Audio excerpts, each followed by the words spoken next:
Assalamualaikum warahmatullahi wabarakatuh. Baik, kita akan lanjutkan ke bagian kedua di pertemuan ketiga kita. Kita akan membahas standar pada manajemen risiko. Dikarenakan manajemen risiko itu bersifat harus implementing dan diaplikasikan di dalam organisasi, maka hingga saat ini terdapat beberapa jumlah standar dan kerangka kerja manajemen risiko. Kerangka kerja pertama itu dikembangkan oleh Badan Standar di Australia pada tahun 1995.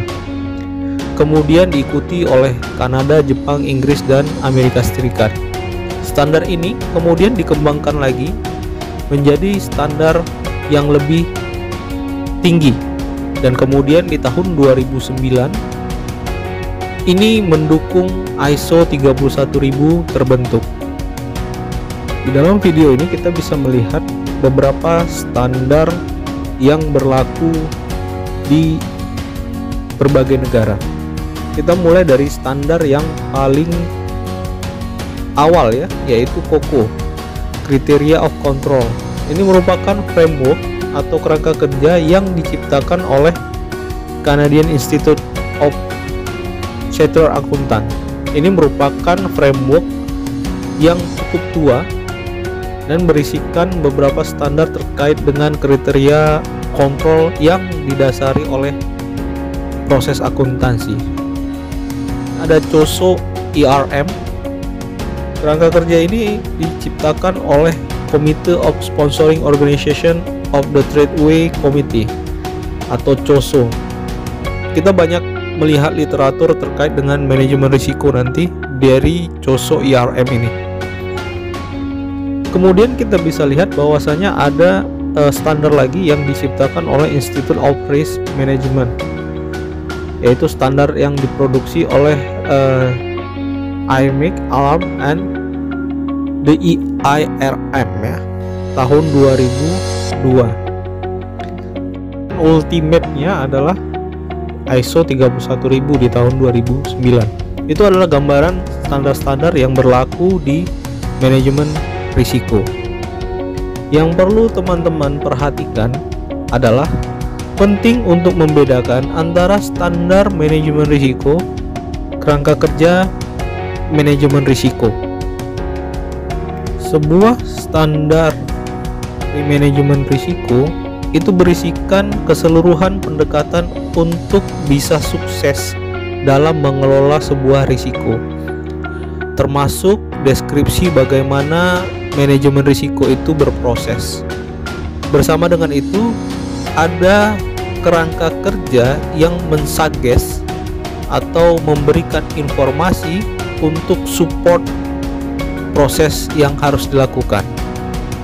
Simpelnya, standar dari manajemen risiko itu mengkombinasikan deskripsi dari proses manajemen risiko bersama-sama dengan rekomendasi kerangka kerja yang dapat diberikan.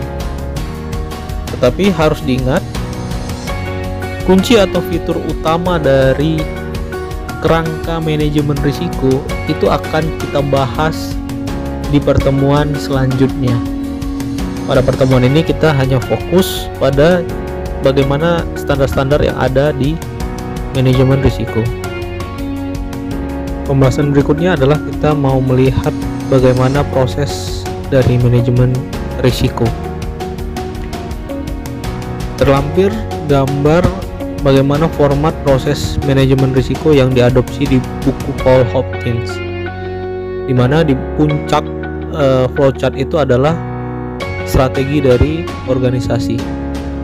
Tujuan organisasi itu dideskripsikan melalui rancangan strategis.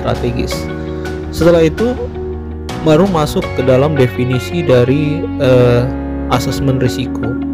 Yang di asesmen itu, yang dinilai itu adalah analisis risikonya, identifikasi risiko, deskripsi dari risikonya, kemudian kita mengestimasi risiko tadi. Setelah itu baru dievaluasi. Nah, objek ini kemudian jadi satu. Setelah itu baru ada pelaporan risiko, ya. Yang dilaporkan adalah ancaman dan kemungkinannya. Nah, setelah itu baru manajemen membuat keputusan bagaimana hal yang akan dilakukan terkait dengan ancaman dan peluang tadi.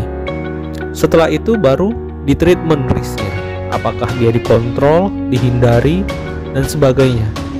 Setelah itu baru dilihat pelaporan terkait dengan sisa risiko yang masih terkena. Nah, setelah itu monitoring. Masing-masing alurnya itu saling berintegrasi satu sama lain, baik itu dia sifatnya notifikasi atau pemberitahuan, atau bisa dalam formal audit. Nah, ini berproses terus dalam sebuah struktur manajemen risiko. Nah, secara garis besarnya inilah dia proses dari manajemen risiko itu. Setelah melihat proses dari manajemen risiko, kita bisa ketahui bahwa proses flowchart yang kita bahas tadi itu pasti terkandung dalam hampir semua standar manajemen risiko. Jadi ISO 31000, ARM dan sebagainya itu pasti mengandung proses manajemen risiko ini, dimana dalam prosesnya mencapai manajemen risiko yang sukses adalah dengan format plan, implement, measure, and learn atau PIML. Ini adalah singkatan khusus untuk manajemen risiko. Prinsipnya PML ini sangat mirip dengan model PDCA di format plan, do, check, dan act. Anak manajemen sangat familiar dengan PDCA, tetapi jarang familiar tentang PIML. Sehingga kita harus tahu di dalam definisi manajemen risiko, implementasinya itu bisa kita lakukan dengan format plan atau merencanakan, kemudian implement, melakukannya, kemudian measure, mengukurnya. Setelah itu baru learn, mempelajari hasil dari ukuran kita, dan itu diulang-ulang terus hingga mencapai manajemen risiko yang sukses. Seperti kita ketahui, standar manajemen risiko itu boleh disebut juga dengan dokumen yang menghasilkan informasi tentang manajemen risiko, proses dan kerangka dari manajemen risiko itu. Sehingga dalam banyak standar manajemen risiko dinyatakan bahwa manajemen risiko harus berlangsung dalam konteks lingkungan bisnis, organisasi, dan risiko yang dihadapi oleh organisasi tadi. Agar konteksnya menjadi lebih jelas, maka konteks ini perlu didefinisikan, ya. Kerangka kerja itu diperlukan untuk menerapkan dan mendukung proses dari manajemen risiko. ISO 31000 ini memberikan penekanan khusus pada konteks dan status pertimbangan yang harus diberikan kepada konteks internal, konteks eksternal, dan konteks dari manajemen risiko ketika aktivitas manajemen risiko dilakukan. Semua standar manajemen risiko yang ditetapkan mengacu pada manajemen risiko kerja awal. Ya, meskipun ini diawali dalam berbagai cara yang berbeda-beda, tetapi kerangka kerja awal ini harus didefinisikan pertama-tama. Untuk memberikan penjelasan terkait dengan ruang lingkupnya, mari kita perhatikan akronim RASP. Kepanjangannya adalah risk, arsitektur, strategi, dan protokol. Risiko, arsitektur dari risikonya, kemudian strategi, setelah itu adalah protokol yang dilakukan.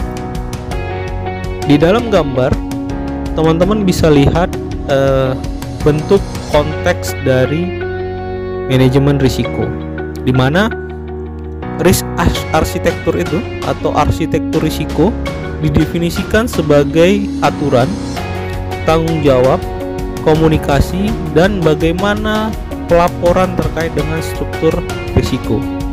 Sedangkan strategi risiko itu lebih ke arah apetit, tindakan, dan filosofi yang didefinisikan oleh aturan-aturan dari manajemen risiko.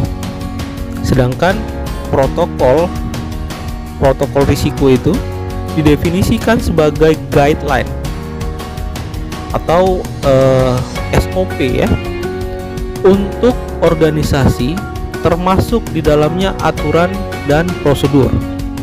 Sebagaimana diketahui bahwa metodologi dari manajemen risiko, alat-alat dan teknik-teknik yang harus dilakukan ketika kita melakukan manajemen risiko itu semua diatur sehingga outputnya adalah SOP.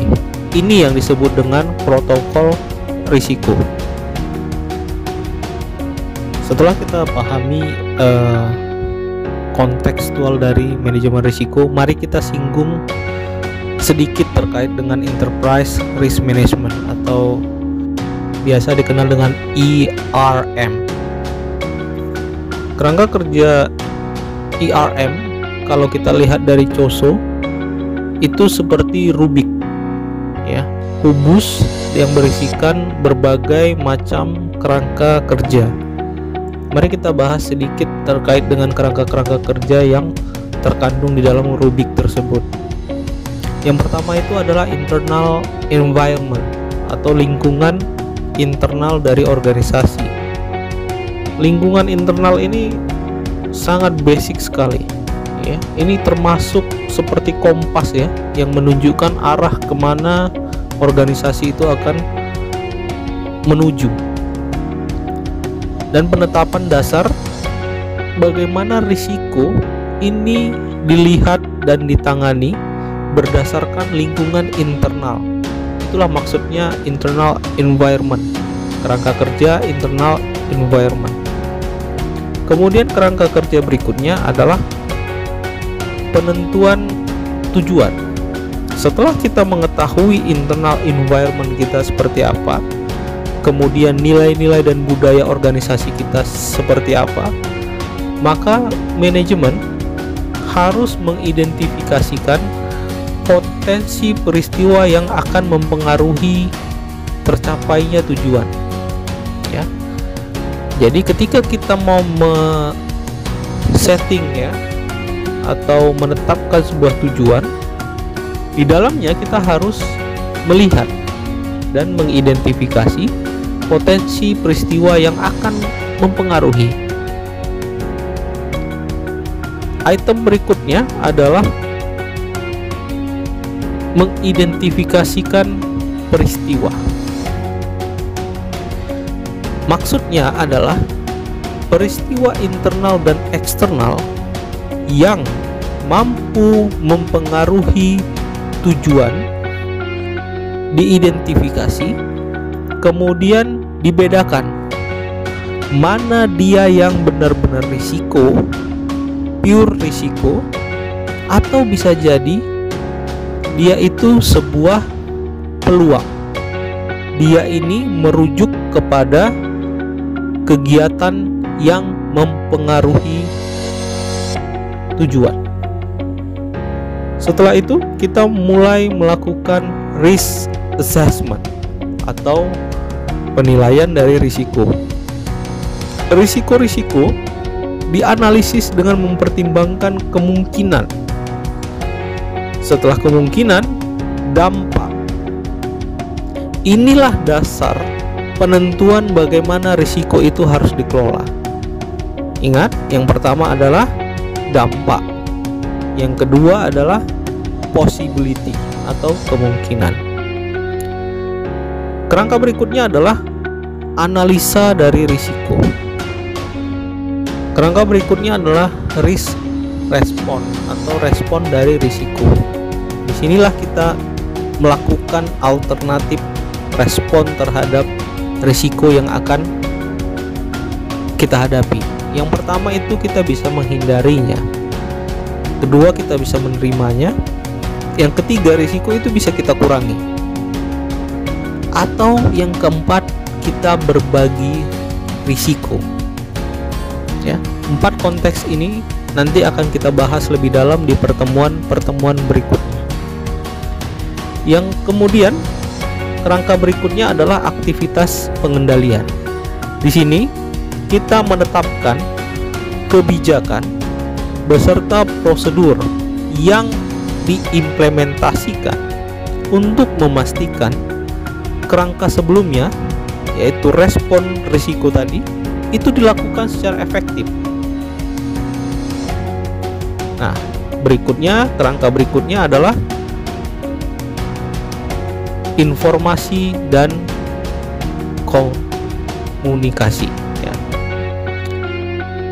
Informasi yang relevan itu harus diidentifikasi, ya, dipilah, kemudian dikomunikasikan kepada orang yang bertanggung jawab terhadap kegiatan tersebut, karena ini akan berdampak sistemik apabila tidak segera dikomunikasikan.